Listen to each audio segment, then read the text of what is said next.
కరీంనగర్ జిల్లా హుజూరాబాద్ పట్టణంలో వీధి కుక్కల బెడత ఎక్కువైంది. దాంతో వాటి నియంత్రణకు అధికారులు చర్యలు చేపట్టారు.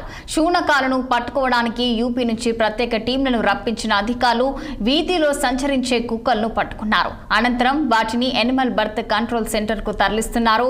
స్టెరిలైజేషన్ తర్వాత వ్యాక్సిన్ ఇచ్చి తిరిగి అదే ప్రదేశంలో కుక్కలను వదిలిపెడతామని వెల్లడించారు మున్సిపల్ అధికారులు.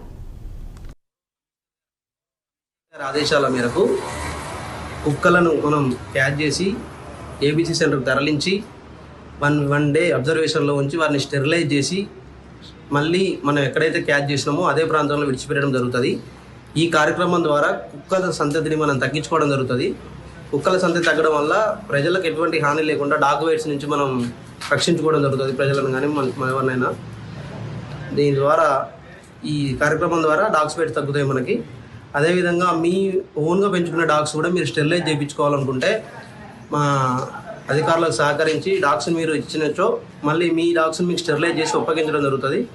దీని ద్వారా డాగ్స్ కూడా యాంటీ ర్యాబీస్ నుంచి రక్షణ పొందడం జరుగుతుంది.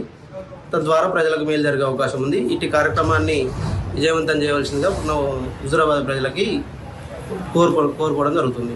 గౌరవ కమిషనర్ గారి ఆదేశాల మేరకు కుక్కలను మనం క్యాచ్ చేసి ఏబీసీ సెంటర్కి తరలించి వన్ డే